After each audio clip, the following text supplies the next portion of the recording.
Guys, in today's video I will be showing you how to fix Deepseek black screen problem.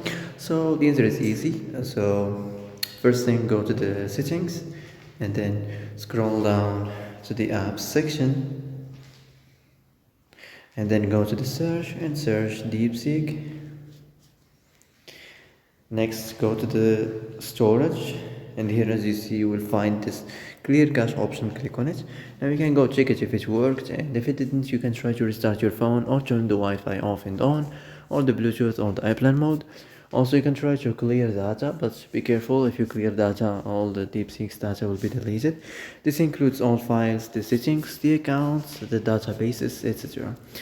So be careful if you want to clear your data. So that's it for today's video. I hope this is the answer you've been looking for. If you like this video, don't forget to like and subscribe, and see you in the next video.